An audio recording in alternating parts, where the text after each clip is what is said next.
Narito na ang may init na aksyon sa customs check. Record-breaking na koleksyon.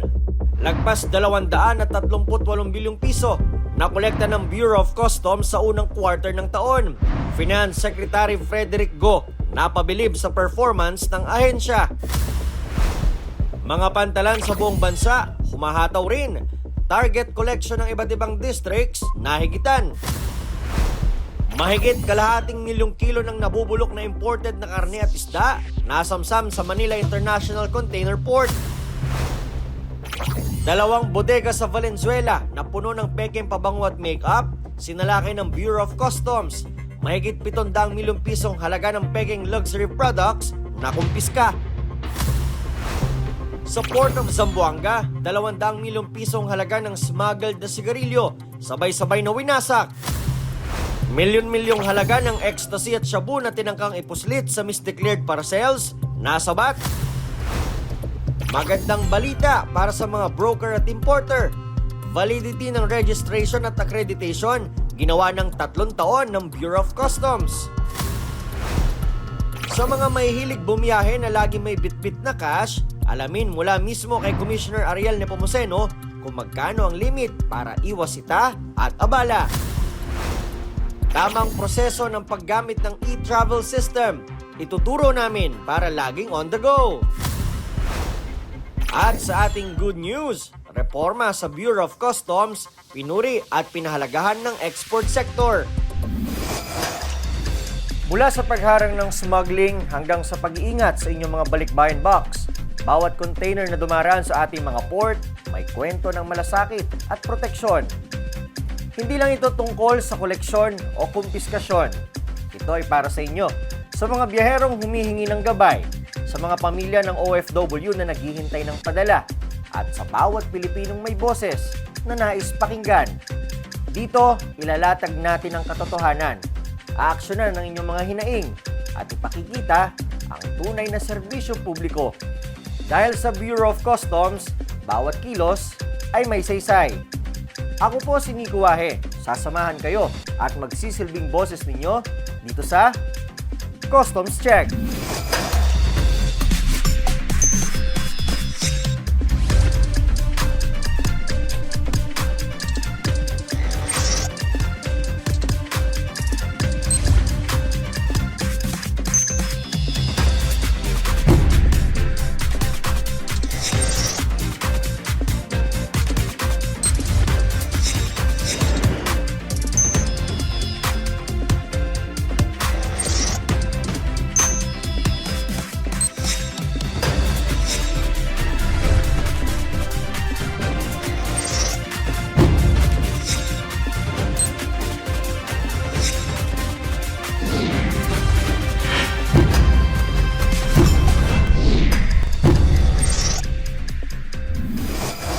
Sa Bureau of Customs, hitik ang mga aksyon at serbisyo publiko para sa proteksyon at kaligtasan ng bawat Pilipino. Pasadaan na natin ang mga kwento sa likod ng malalaking headlines dito sa Customs Balitaan.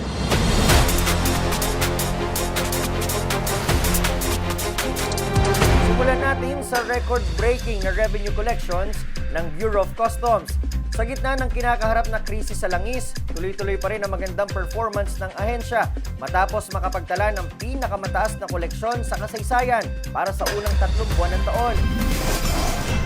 Umalo sa lagpas 238 bilyong piso ang nahakot ng BOC nitong Enero hanggang Marso. Dahil dito, nalagpasan ng ahensya ng 1.3% ang kanilang internal target at mas mataas ng 3.3% kumpara sa parehong period noong nakaraang taon. May tuturing itong isa sa top-performing periods ng customs na nahigitan lamang ng record high collection noong ikatlong quarter ng 2023. Ayon sa ahensya, naging posible ito dahil sa pagsisikap ng mga pantalan sa buong bansa at sa mas pinaigting na kampanya kontra smuggling. Malaking ambag din sa koleksyon ng sunod-sunod na pagsusubasta ng mga nakumpiskang kontrabando, partikular na ang mga luxury vehicle na nasabat ng ahensya. Saludo si Finance Secretary Frederick Go sa performance ng Bureau of Customs sa unang quarter ng taon. Ito ay matapos makapagtala ang BOC ng record-breaking na koleksyon, ang pinakamataas sa kasaysayan para sa unang 3 buwan ng isang taon. Ayon sa kalihim, patunay ito na nagbubunga na ang mga reforma sa koleksyon at ang mas pinahigpit na accountability sa ahensya. Dagdag panigo, malaking tulong ang record high na koleksyon para mapondohan ang mga programa ng gobyerno para sa mga Pilipino. Tiniyak ng kalihim na ang bawat pisong nakokolekta ng BOC ay mapupunta sa mga serbisyo at proyekto para sa kapakanan at kinabukasan ng mga Pilipino. Una nang sinabi ng kalihim sa ika-124 na anibersaryo ng BOC na may kakayahan ng ahensya na maabot ang 1 trilyong pisong koleksyon ngayong 2026 dahil sa dami ng mga ibinatutupad na reforma. Ang nasabing target ay itinakda rin ng Development Budget Coordination Committee o DBCC para sa BOC ngayong taon. Bagamat inamin ni Commissioner Nepomuceno na hindi ito magiging madali, posible raw itong makamit. Matagal ang target ang BOC to hit the 1 trillion peso mark. And we have not been able to do it so far. And the 1 trillion target has been elusive so far.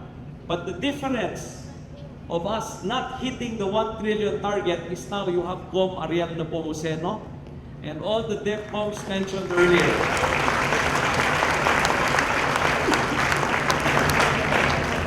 So I am very confident that this will be the year that we will hit the 1 trillion peso target.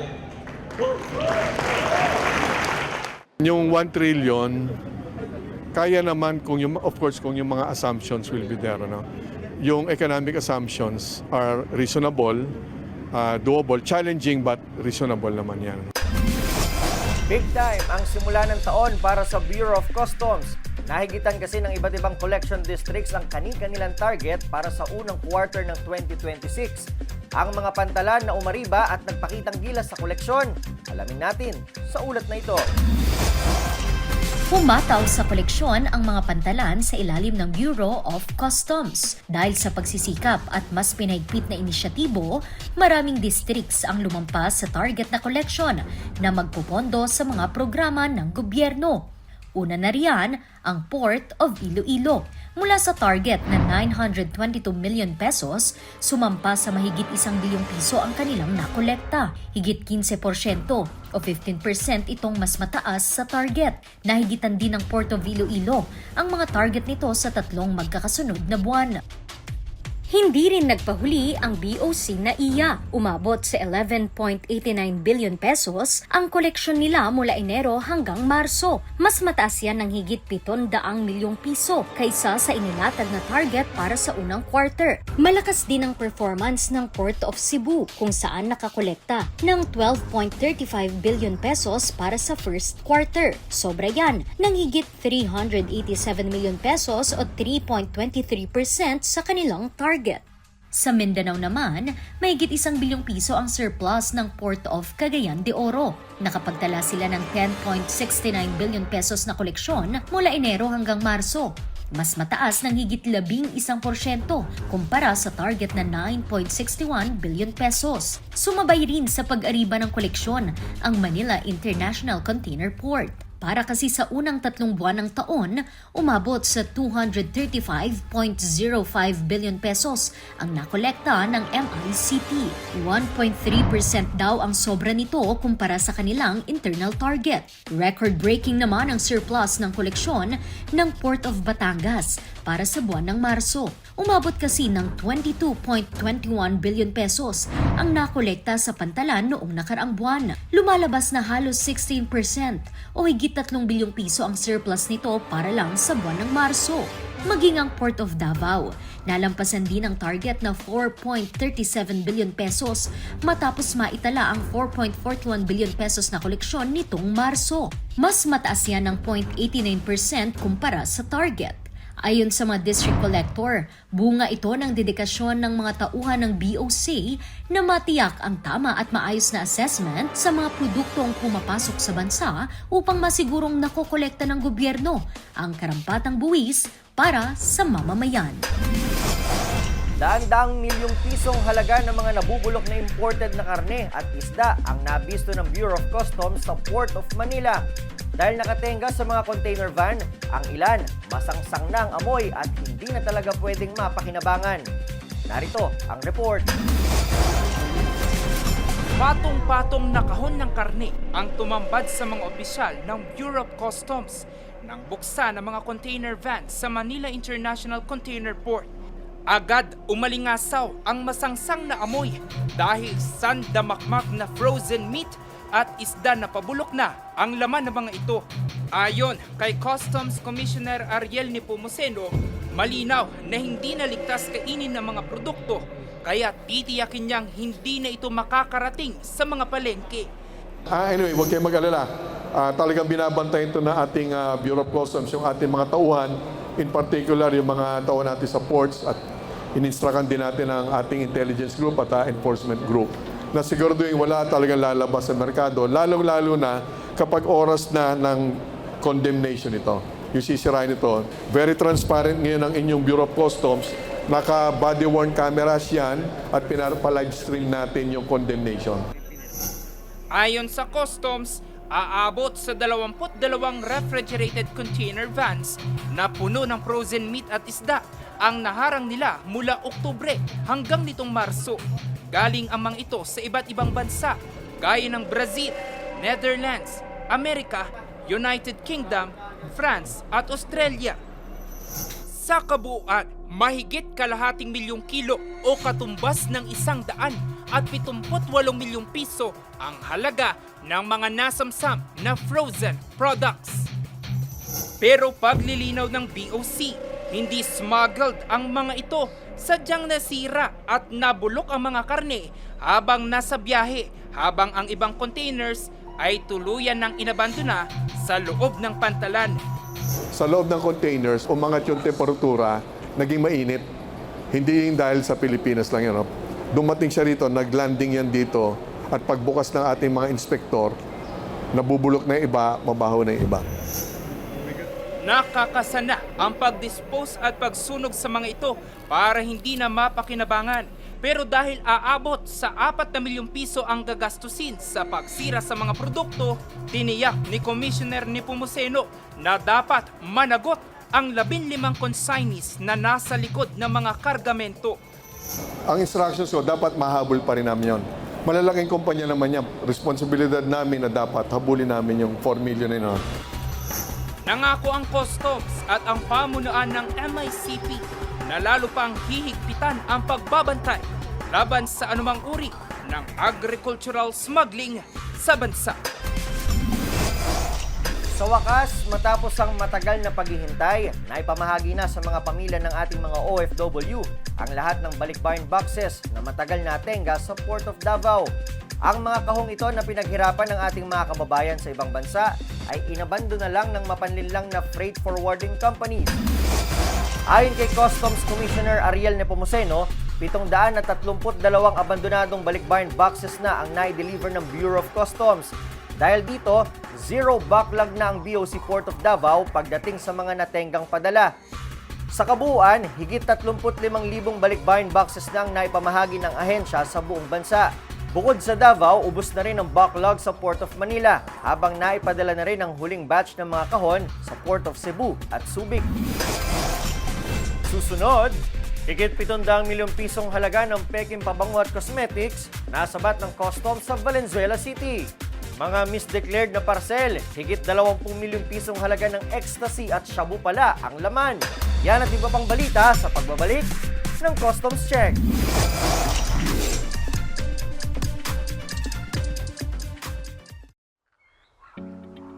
Kada araw, libo-libong produkto ang pumapasok at lumalabas sa Pilipinas.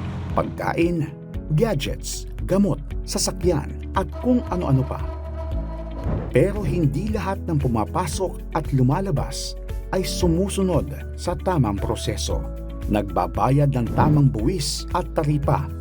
At hindi lahat ay tapat ang deklarasyon. Ang tawag sa mga kargamentong ito ay smuggled items.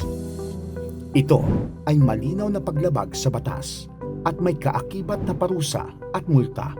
Kaya't pinangangasiwaan ng Bureau of Customs ang pangangalaga sa ating mga pantalan at paliparan upang masigurong legal, ligtas at naaayon sa batas ang lahat ng produktong pumapasok at lumalabas ng bansa. Kapag may kahina-hinalang kargamento, ang BOC ay maaaring kumpiskahin ang kargamento upang suriin at imbestigahan kung may paglabag sa batas, gaya ng misdeclaration o undervaluation. At kung mapatunayan na may nalabag na batas, ang BOC ay maaaring maglabas ng warrant of seizure and detention laban sa kargamento at kasuhan ang may-ari o nagpadala nito. May proseso, may investigasyon, may pagdinig. Kapag napatunayang smuggled o illegal ang produkto, ito ay mafo-forfeit o kukunin na ng gobyerno. Pagkatapos ng proseso, ang mga produkto ay maaaring i-auction. Kung legal ibenta, i-donate sa ahensya ng gobyerno. Kung ito ay kapaki-pakinabang pa, maaaring sirain o i-condemn kung bawal, peke o mapanganib ang produkto. Ang pekeng gamot, kontrabando o mapanganib na produkto ay kadalasang sinisira para hindi na makapaminsala. Kung naniniwala ang may-ari na legal ang kanyang kargamento, maaari silang umapila sa loob ng itinakdang panahon. May pagkakataon ang bawat panig na dinggin ang kanilang apila. Bahagi ito ng patas na sistema. Ang laban kontra smuggling ay hindi lamang tungkol sa buwis. Ito ay tungkol sa proteksyon sa lokal na negosyo, kaligtasan ng mamamayan, kita ng gobyerno para sa serbisyo publiko, at katarungan para sa mga legal na nagnenegosyo. Sa bawat kahon na iniinspeksyon, sa bawat illegal na produkto na nasasabat, pinoprotektahan ng Bureau of Customs ang ekonomiya, kaligtasan at kinabukasan ng bawat Pilipino. Bureau of Customs, bantay ng bayan sa hangganan, sa pantalan, sa paliparan para sa kaligtasan ng mamamayan, tapat sa serbisyo, nagpapaalala para iwas perwisyo. May nais ka bang iparating kay COM? I-report na yan kay COM. Bureau of Customs, serbisyo may integridad.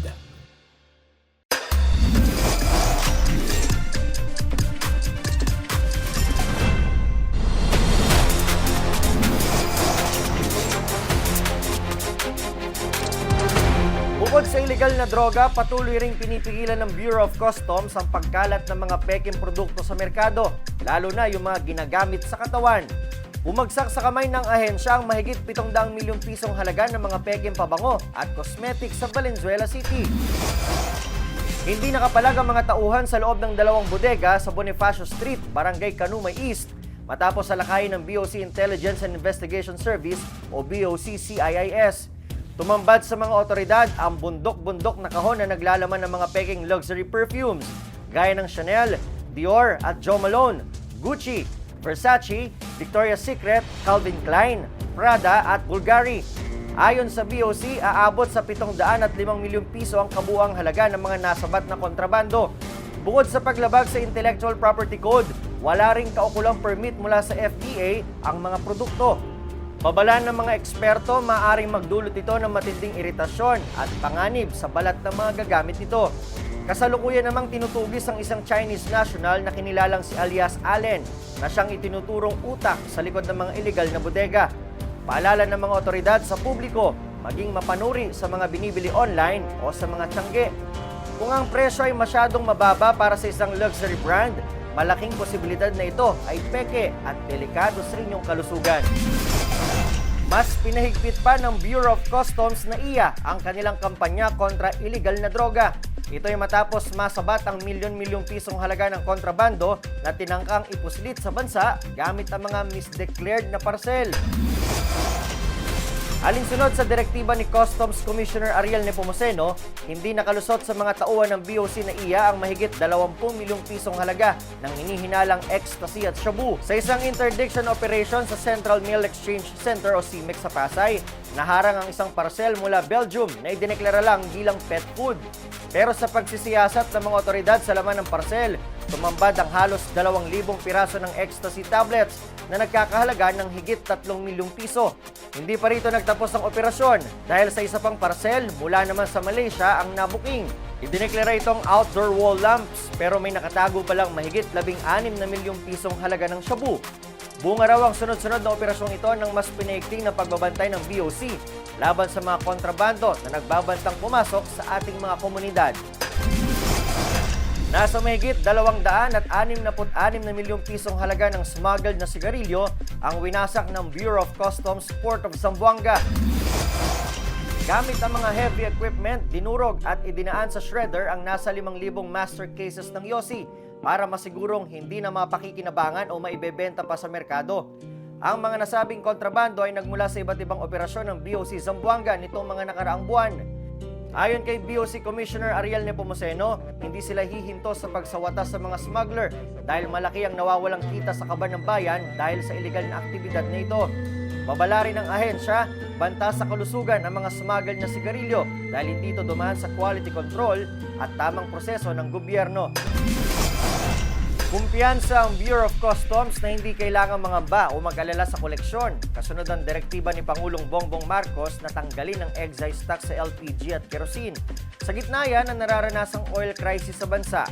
Bagamat tinatayang aabot sa 400 milyong piso kada buwan ang mawawalang kita sa gobyerno dahil dito, tiwala ang ahensya na mahahabol pa rin nila ang kanilang target. Ayon kay BOC Commissioner Ariel Nepomuceno, base sa kanilang datos noong 2025, umabot sa 4.75 billion pesos ang excise tax na nakolekta nila sa LPG, habang nasa 182 million pesos naman pagdating sa kerosene. Dahil tinanggal na ang excise tax para sa mga produktong petrolyong ito, posibleng 5 bilyong piso sa loob ng isang taon ang mabawas sa kinokolekta ng BOC. Gayunman, kumpiyansa si Commissioner Nepomuceno na maaabot pa rin ng customs ang 1 trillion pesos na collection target ng ahensya ngayong taon. Ang diskarte, paiigtingin ang pangongolekta ng tamang buwis at kampanya kontra smuggling sa mga sasakyan at produktong agrikultural para makabawi. Aside from the fact that we fully understand the situation, kahit na ito ay makaka-apekto sa ating koleksyon. Subalit, pagbubutihin naman namin ng BOC sa ibang aspeto ng ating mga iba't ibang imported items, baka makabawi na lang tayo doon. Ano? Kaya lang, hindi kami pwede mag-relax. Ano? Dahil gusto namin talagang makuha yung ating 1 trillion target. Ano? Sa kasalukuyan naman, meron tayong kumbaga reserba na almost 3 billion na surplus. So given these existing checks and balances among our departments, nagkakaroon ng pagtataas sa ating koleksyon. So all items, especially agricultural products. Yung mga sasakyan, nakita nyo naman, napakaigpit natin dyan, main item din yan. At yung petroleum products, hinigpitan din natin yan. Kahit na may krisis, dapat kami mangolekta pa rin ng tama. Pinalawig na ng Bureau of Customs ang validity na accreditation para sa mga customs broker at importer. Layo nitong paigtingin ng ease of doing business at tuluyan ng supilin ang red tape sa proseso ng pagnenegosyo sa bansa. Sa ilalim ng bagong Customs Administrative Order na inaprubahan ni Finance Secretary Frederick Go, gagawin ng 3 taon ang validity ng import accreditation at customs brokers registration mula sa dating 1 taon lang. Dahil dito, hindi na kailangan ng mga negosyante na mag-apply ng renewal taon-taon. Kung dati ay 2,000 piso kada taon ang binabayaran, ngayon 5,000 pisong one-time accreditation fee na lang ang sisingilin para sa buong 3 taon. Automatic na ring ire-renew ng customs sa mga importer na may good standing sa loob ng 6 na taon o yung mga accredited sa ilalim ng Authorized Economic Operator at Super Green Lane Programs.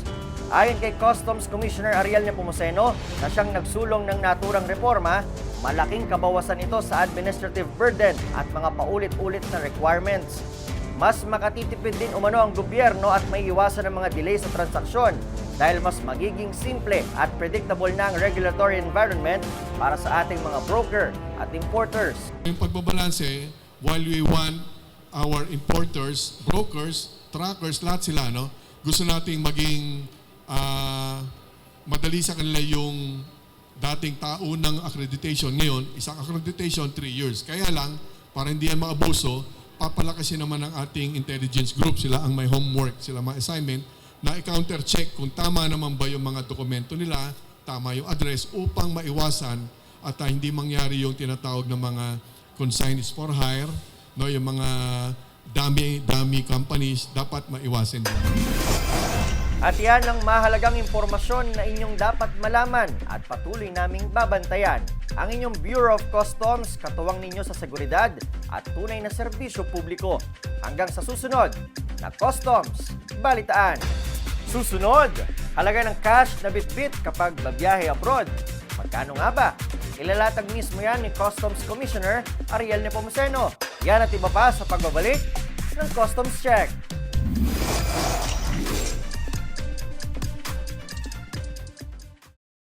Madalas ka bang umorder ng imported goods at gusto mong malaman ang estimated na babayaran sa tax and duties ng produktong iyong binili?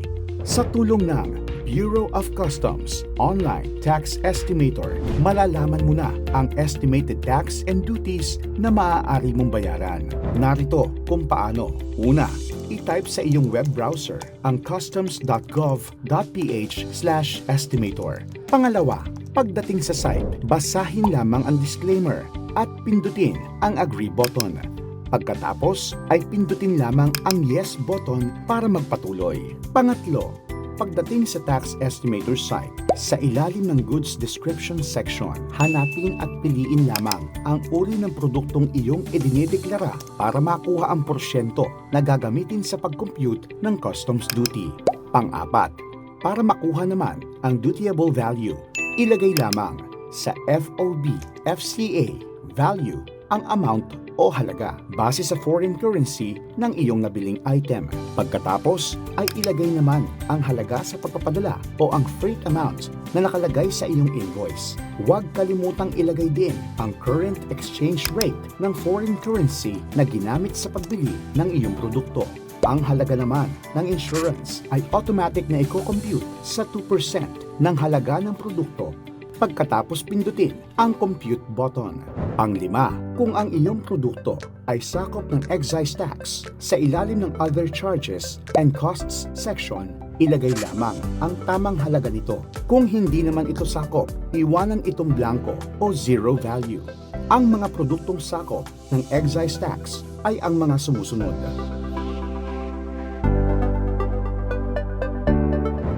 Para sa halaga ng excise tax at para malaman kung sakop ang iyong produkto ng excise tax, magtungo lamang sa www.bir.gov.ph/excise-tax. Panghuli, matapos ilagay ang mga hinihinging impormasyon sa bawat section ng tax estimator, pindutin lamang sa pinakailalim na bahagi ang compute button para malaman ang estimated na halaga ng iyong babayarang tax and duties. Makikita naman sa summary section ang lahat ng breakdown ng iyong mga dapat bayaran. I-check din sa notes section kung nais mong malaman ang detalyadong impormasyon kung paano kinocompute ang bawat babayaran. Siguraduhin lamang na tama ang binabayarang taxes and duties para maiwasang magkaaberya o maantala ang iyong produkto. Isang mensahe at serbisyo publiko mula sa Bureau of Customs.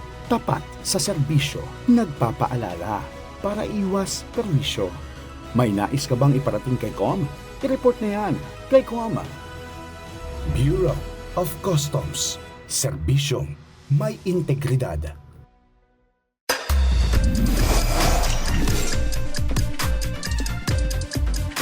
Mula sa mga bagahe ng mga biyahero hanggang sa mga kargamentong pangnegosyo, lahat yan may dapat na bayarang buwis. Pero sa kakulangan ng kaalaman, marami nga naman ang naguguluhan sa mga babayaran at maging sa mga patakaran. Kaya naman dapat na alam mo ang batas at ang karapatan mo para iwas scam o panloloko.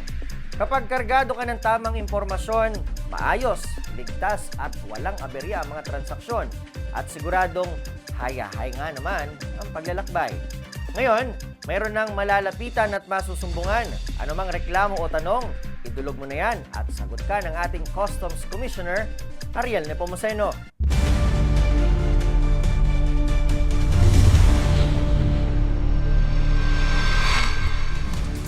Nagpapa Nagbabalak ka bang bumiyahe ng may bitbit na sangkaterbang cash sa iyong bagahe?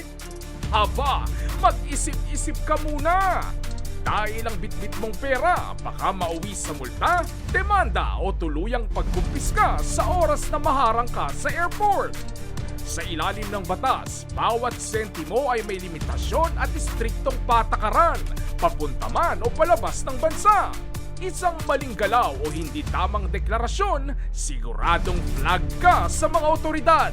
Kapag nahulihan ng paglabag, asahan na ang patong-patong na kaso, currency smuggling, false declaration at paglabag sa Anti-Money Laundering Act. Hindi lang ito simpleng sita, investigasyon, mabigat na multa at permanenteng pagkumpiska sa iyong pera ang naghihintay sa iyo. Isang pagkukulang lang sa deklarasyon ang pinaghirapan mong salapi, maglalaho na parang bula sa gitna ng seryosong kaso. Kaya bago lumipad, maging alerto, alamin ang limitasyon at tamang proseso para iwas aberya. Sa usaping pera, bawal ang hindi ko alam. Huwag magpabigla-bigla at baka ang pinaghirapan mo ay mauwi sa wala. Dito sa isumbong kay Commissioner, alamin ang gagawin kung cash na bitbit ay higit sa limit. Sa paglabas at pagbalik sa Pilipinas, magkano nga ba ang halaga ng cash na maaring bitbitin ng isang pasahero? Kung may balak kang magdala ng malaking halaga, huwag ka nang mabigla kung may limit ang dapat na dalang pera. Alamin natin kung bakit nga ba ito minomonitor ng Bureau of Customs at kung bakit kailangang i-declare sa tuwing sosobra ang iyong dalang kwarta. At para sagutin ang inyong bawat katanungan, narito ang diretsahang kasagutan mula sa ating action man ng Bureau of Customs, Customs Commissioner Ariel Nepomuceno. Magandang araw, Commissioner.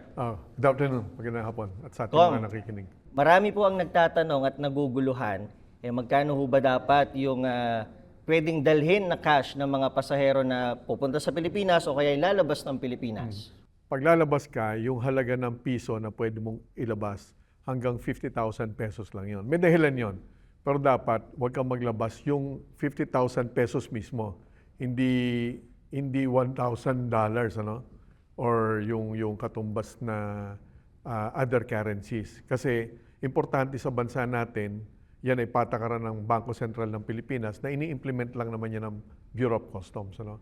Dahil kailangan nakokontrol yung dami ng mga umiikot na salapi o pera dito sa ekonomiya ng bansa. Kaya meron ganung patakaran ang BSP na pinatutupad kami. No?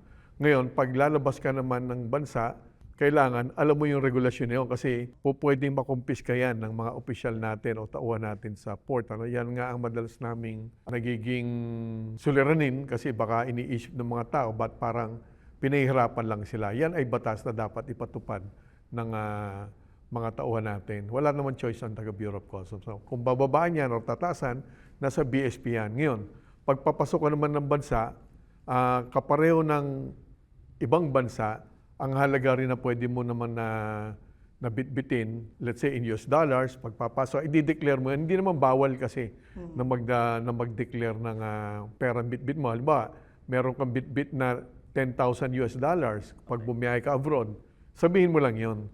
Paminsan-minsan, tatanungin ka rin ng customs ng ibang bansa. Hindi naman bawal yon. Subalit, maaaring tanungin ka kung bakit ka may bitbit na cash. Okay. Lalong-lalo na kung bigla kang nandun ka sa mga binabantay nila mga pangalan o mga kumpanya na nire-represent mo ay nasa kumbaga red list o blacklist nila. So hindi po pwedeng hindi mo i-declare yun. Hindi naman bawal yun. Kaya siyempre normal sa tao parang kinakabahan ka eh. Yes, so nagtatago sila. Pag nga lang yan, hindi mo dineklara na meron ka more than $10,000, po pwedeng makumpiska yun. No? Ganun din, pagpapasok. Kailangan i-declare mo rin pagpapasok ka ng Pilipinas, pag meron kang bitbit na $10,000 up, kailangan i-declare mo yun. Ano? Otherwise, pwedeng makumpiska yun.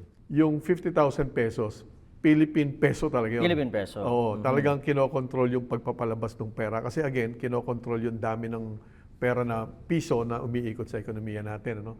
Pero pwede ka naman maglabas ng kahit magkanong halaga na even more than 50,000 pesos kung in other currencies yun. Yen, Dutch mark, pounds, pwede naman yung palabas. Pero yung mismo piso mismo, yun yung kinokontrol ng Bangko Sentral ng Pilipinas. Yung pagpapasok naman, again, kailangan ideklara ng ninuman, lalo-lalo ng mga foreigners, mga turista, dapat nila ideklara pag meron silang $10,000 worth or more, kailangan idinideklara yun. Ano yung mga anti-money laundering mechanisms kasi yan, binabantayan yan. Pero kapag, pinagbibigyan naman ba, kapag hindi naman masyadong malayo dun sa 50,000, kunwari mga ilang libo lang, or kunwari, ilang piso lang o ilang daan lang, pinapayagan naman na yun kung sakali sumobra. Hindi dapat eh. Yung maliit na kasalanan, malaking kasalanan, pareho lang yun eh. Tapa. Pag pinayagan mo yung maliit na pagkakamali, parang papayagan mo na rin malaking pagkakamali. At yan ay walang diskresyon ng mga tauhan natin dahil yan ay patakaran ng Bangko Sentral ng Pilipinas na sinumpaan naman ng ating mga tauhan na tutuparin namin yung trabaho namin. So yung human discretion, dapat walang gano'n, no? Na parang naawa ka. Siyempre nakakaawa, lalo yung mga biyahero. No?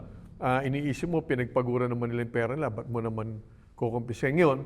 Magkakaroon naman yan ng, kumbaga, hearing, may due process naman yan. No? Yung lumampas doon sa $10,000, yun yung pinag-uusapan natin. Yun yung kukumpiskahin ng mga tauhan natin. Sa ilang dahilan ba, Commissioner, bakit ba ganun kalaki yung dala ng ibang mga pasahero? Di ba may option naman tayo na debit card na lang or Yes. online banking na lang. Ba't ba may natataon pa na may mga pasaherong ganun yung dalang Yes. kalaking pera? Oh. Unang-una, marahil hindi pa sila high-tech. Di ba? Okay. Hindi pa sila pasok doon sa digital economy. No? Hindi pa sila sanay ng mga digital transactions. Pangalawa, meron din naman talagang sumusubok na kumbaga magpuslit ng pera papasok ng bansa sa mga kadahilanang di maganda. Yun nga, kaya nga may anti-money laundering mechanisms tayo na yan yung binabantayan. No? Kanya-kanyang dahilan yan. Subalit pagdating sa pagpapatupad ng patakaran ng BSP, walang discretion yun. Talagang yung lampas doon sa $10,000, maaaring makumpiska yun. Paano kung hindi nag-declare, Commissioner, tapos nahuli, ano mangyayari? Yun na nga, ayun ang pinag-usapan natin, yung hindi nag-declare. Pero pag nag-declare ka naman, allowed naman yun. Okay. Kahit $20,000, $30,000. Pag dineclare mo naman yun, most probably, papayagan naman yun. Basta i-declare mo lang. Usually, may mga forms na binibigay sa aeroplano pa lang.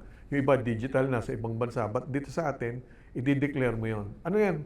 Huwag dapat matakot yung mga kababayan natin doon at yung mga pasaherong foreigners. Tayo rin, pag bumiyahe tayo abroad, i-declare lang din naman yan, pinapayagan naman yan. Ano po ba mangyayari kung sakaling may mahuling pasahero, hindi na-ideklara yung higit sa cash limit na bitbit? Diretso po ba? Ano yun? Hindi naman. Hindi naman, no? Hindi naman yan criminal offense talaga. Okay. No? Ang pinag-uusapan dito, yung halaga na sumobra doon sa limit, maaaring makumpiska yun. Okay. No? Pero yung tao mismo, hindi naman ikukulong yun. Okay, Wala namang ganong kaso doon. Ano magiging proseso, Commissioner? Ikakausapin mo na yan pag ganyan? Yes. Literally, pagdating mo doon sa airport, at kasi madalas makikita naman yan doon lalo na sa x-ray, Or kapag na-random check ka, nakita sobrang halagang bit-bit mo, of course, kakausapin ka, and then talagang, kumbaga, i-impound yun, kukumpiskahin yung halaga ng pera na bit-bit mo, and then Okay, magkakaroon ka ng paliwanagan doon. Paano, Commissioner, kapag yung pera ay kailangan parang emergency, sakali man, pagbili ng gamot at mga kailanganin ng isang pasahero, pinapayagan ba natin? Yes, basta i-declare lang. Ang susi lang talaga dito, huwag silang matakot. I-declare meaning, sabihin lang nila. Hindi naman kasi bawal talaga magpasok ng pera na sobra sa $10,000.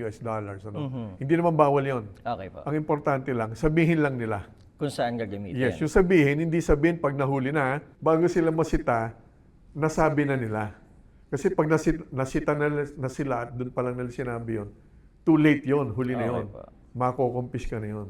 Lately, Commissioner, meron ba tayong datos kung may mga kababayan tayo na nangyayari sa kanila talaga yung hindi nila alam yung ganitong rules or law nitong BOC na higit sa perang dala dapat yung ilalabas nila sa bansa? Yes, meron.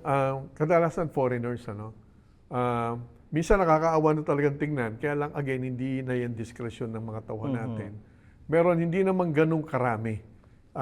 In our case, nagsimula ako sa BOC, July lang, Apa. Ang na-experience kong mga dinesisyonan dyan, hindi lalampas ng 5 Parang 4 na cases pa lang naman. So, hindi rin ganun karami yung hindi nakakaalam nito, Marami yung nagde-declare. Pero sa case namin, mga foreigners, 4 yung naaalala kong nakumpiskahan sila nung lampas doon sa limit na $10,000 US. So, scenario naman, paano kung family naman ang lalabas ng bansa? 50,000 pesos lang ba buong family or per person yung dala ng 50,000 pesos na limit na to? Ang patakaran, ang deklarasyon o responsibilidad, bawat tao. Okay. So per person yung bilangan doon. Ano? Halimbawa, 3 kayong magkakamag-anak, nanay, tatay, anak. Sa peso muna, no? Sa piso, paglalabas kayo ng bansa. Bawat isa sa inyo, dapat hindi lumampas sa tig 50,000. Ano? Okay. Pwede naman na tig 40,000 plus bawat isa. So total of almost 150,000. Lampas na yung kabuuan ng pamilya nyo sa 50,000 limit, allowed naman yon. So isa-isa yung bilangan. Ano? Okay. Pagpapasok naman, ang limitasyon, halimbawa, papasok kayo ng ibang bansa, bumiyahe kayo, no?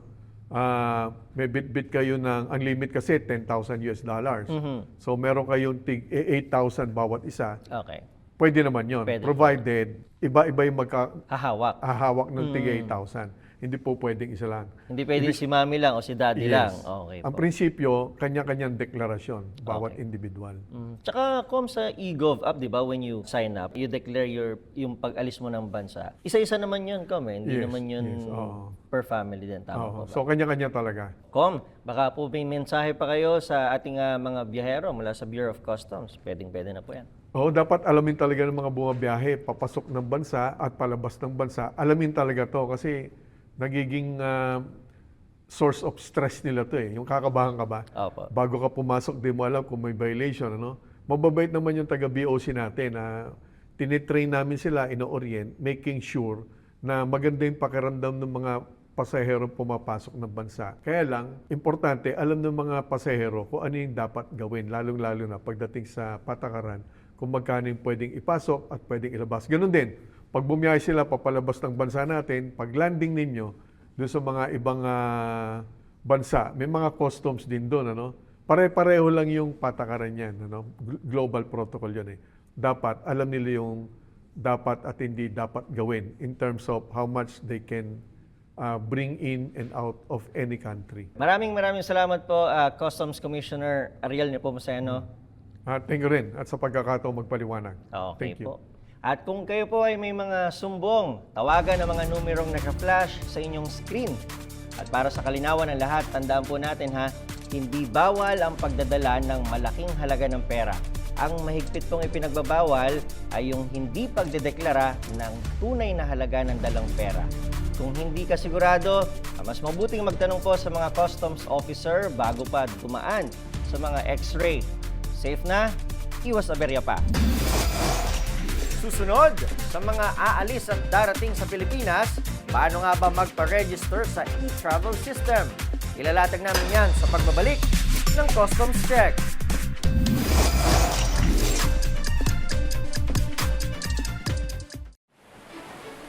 Mabuhay and welcome to the beautiful islands of the Philippines.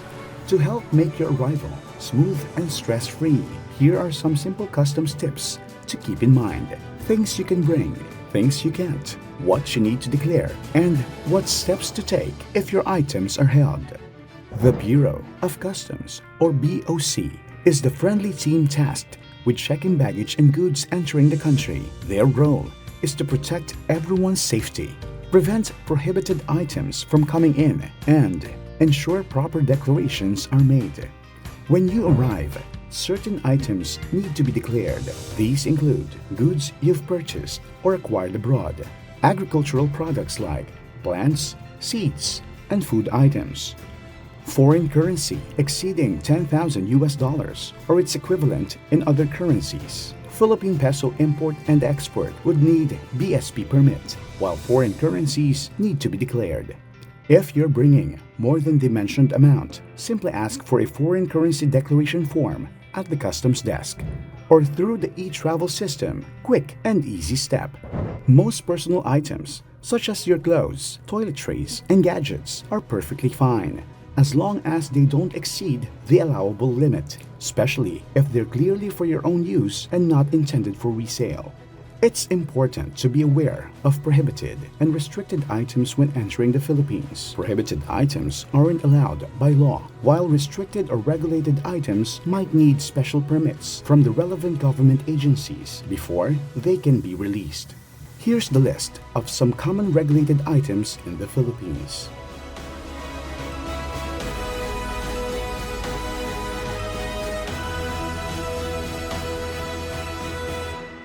Customs officers might need to hold or confiscate something from your baggage. Don't worry, it's all part of the process. To avoid these hassles, check regulatory agencies for specific limits as the implementing agency, while the BOC is required to follow and implement prescribed limits. Confiscated items are turned over to regulatory agencies, while others are subject to BOC disposal through donation, auction, or condemnation. If you need help, you can contact the Bureau of Customs Customer Assistance and Response Service, hotline number 02-8705-6000, email boc.cares@customs.gov.ph. Always declare when necessary, steer clear of prohibited items, and don't hesitate to ask for help if you're ever unsure. Welcome to the Philippines. Hope you have a wonderful stay. A public service announcement from the Bureau of Customs. Protection in action. Service you can count on. Your voice matters. Report issues or feedback directly to the Commissioner. The Bureau of Customs. Integrity in service.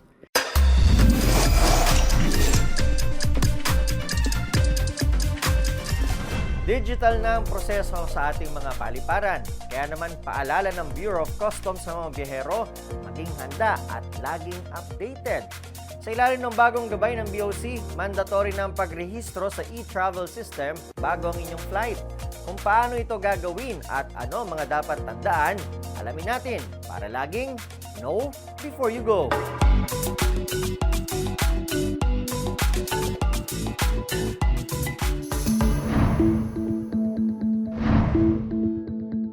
Bago kayo bumiyahe, papasok o palabas ng Pilipinas, quick reminder lang, mag-register muna kayo sa e-travel system. Ang e-travel ay online platform ng gobyerno na ginagamit para sa border control, health monitoring at economic data analysis ng mga biyahero. Lahat ng pasaherong dumarating sa Pilipinas, Pilipino man o dayuhan, pati mga crew at mga Pilipinong aalis ng bansa, kailangang mag-register o mag-update ng kanilang details dito. At importanteng tandaan, libre ang e-travel. Walang bayad yan, kaya mag-ingat kayo sa mga fake websites na naniningil. Hindi rin ninyo kailangang mag-download ng app. Website lang ito, kaya pwede ninyo itong buksan gamit ang cellphone, tablet o laptop, basta may internet. Pwede kayong mag-register hanggang 72 hours o 3 days bago ang flight ninyo. Pagkatapos i-download o i-screenshot ang QR code, kailangan ninyo itong ipakita sa airline bago kayo sumakay. Kapag green ang QR code, tuloy-tuloy na kayo sa immigration pagdating. Pero kung red, may quick health check muna bago kayo dumaan sa immigration. Para iwas hassle at delay, siguraduhin tapos na ang e-travel registration nyo bago kayo bumiyahe. Know before you go. Isang paalala mula sa Bureau of Customs para sa ligtas, maayos at stress-free na biyahe. Susunod, mga reforma ng customs tulad ng paggamit ng teknolohiya, pinuri ng export sector. Huwag po kayong bibitiw, magbabalik ang Customs Check.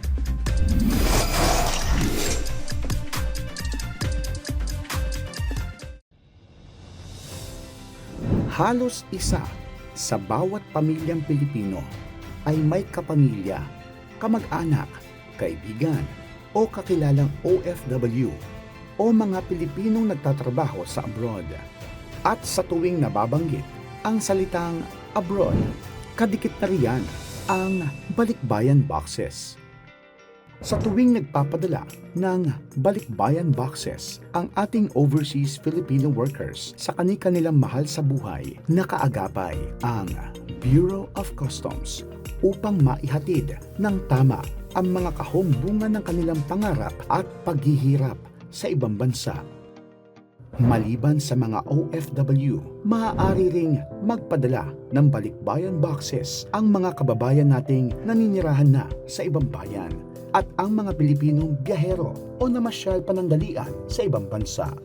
Alam mo bang may pribilehiyong ma-exempt ang balikbayan boxes na mapatawan ng duty and taxes mula sa BOC? Para ma-exempt, sundin lamang ang mga sumusunod. Una, ikaw ay dapat na dokumentadong OFW under POEA o DFA. Ang halaga ng iyong shipment ay nakabase sa tagal ng pamamalagi sa ibang bansa. Pangalawa, laman lang dapat ng kargamento ay mga gamit na pang-personal at hindi items na pang-negosyo, hindi pang-resale o pang-benta. Pangatlo, ang tax exemption privilege ay maaari ma-avail hanggang 3 beses lamang kada taon. Siguraduhin din kumpleto ang mga dokumento gaya ng information sheet or custom declaration form na makikita sa customs.gov.ph o makukuha sa iyong consolidator. Kopya ng passport biographical page na nagpapatunay ng inyong pagiging isang Filipino. At itabi rin ang invoices o mga resibo ng items na nakaloob sa inyong balikbayan boxes para masigurong tama ang impormasyon at maiwasan ang anumang pagkaantala.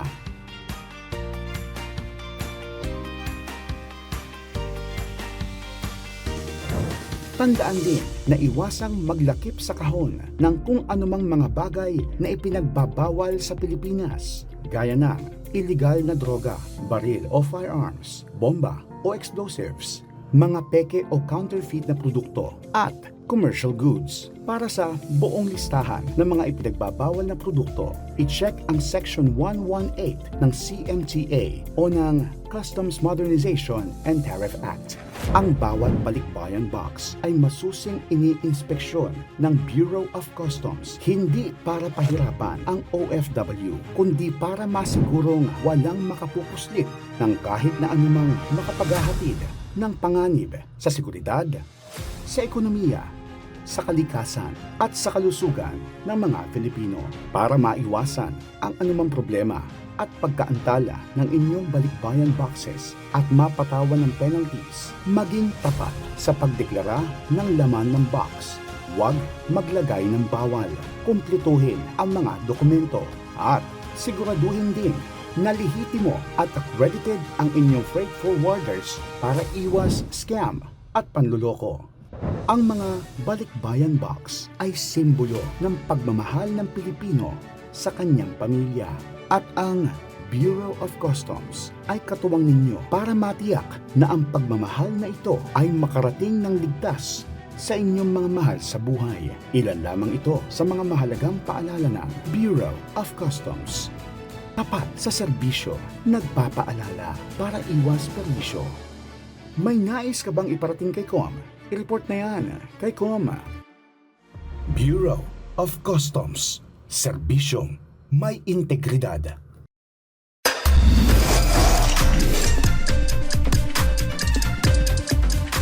At sa ating good news, pinuri ng export sector ang mga ipinatupad na reforma ng Bureau of Customs, partikular ang paggamit ng teknolohiya para sa mas mabilis na serbisyo. Sa sentro ng pagbabagong ito, ang e-track system na nagbabantay sa galaw ng mga kargamento sa aktwal na oras. Narito ang report.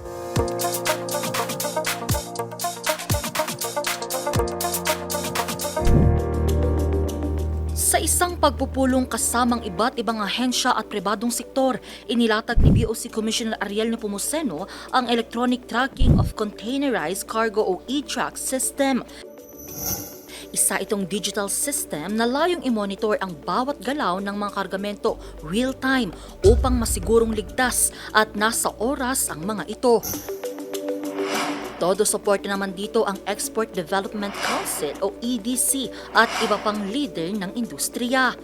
Pinuri nila ang mga hakbang ng customs sa pagmodernas ng operasyon na nagresulta sa mas mabilis na daloy ng kalakal at pagresolba sa mga dekada ng problema ng mga exporter. Ikinatawa rin ng EDC ang pagiging bukas ng ahensya sa dialogo at feedback mula sa kanilang mga stakeholder. Sa panig naman ng BOC, ipinagmalaki rin nito ang mga pagbabago sa mga patakaran na layong tulungan ang mga exporter, lalo na ang mga nag-cooperate sa mga economic zone. Giit ni BOC Commissioner Ariel Nepomuceno, patunay ang suporta ng Export Development Council na nasa tamang direksyon ang ahensya. Malinaw din anya ang mithiin ng customs, ang protektahan ang mga border ng bansa habang pinadadali ang pag-unlad ng mga lehitimong negosyo. Patuloy din anya na pakikinggan, isa sa ayos at pagagandahin ng BOC ang mga sistema nito para mas mapagsilbihan ng mabuti ang mga exporter at ang sambayanang Pilipino. Ayon kay Commissioner Nepomuceno, ang mga pagbabagong ito ay alinsunod sa direktiba ni Pangulong Bongbong Marcos na paigtingin ang ease of doing business para sa mas matatag na ekonomiya ng bansa. Isang oras na hitik sa aksyon, impormasyon at tunay na malasakit. Sa ating pagtatapos, paunin ninyo ang katiyakang ang inyong Bureau of Customs ay hindi lamang tanod ng ating mga hangganan. Kaisa ninyo kami sa pag-angat ng ating bayan. May tanong man o reklamo, asahan ng mabilis na sagot at tapat na aksyon. Dahil ang customs na inyong kinagisnan ay ang customs na ngayon ay inyong maaasahan. Ako po si Nico Wahe. Magkita-kita tayo muli sa susunod na Lunes para sa mas malakas na balitaan at mas tapat na serbisyo publiko. Ito po ang Customs Check para sa bawat Pilipino, para sa bagong Pilipinas.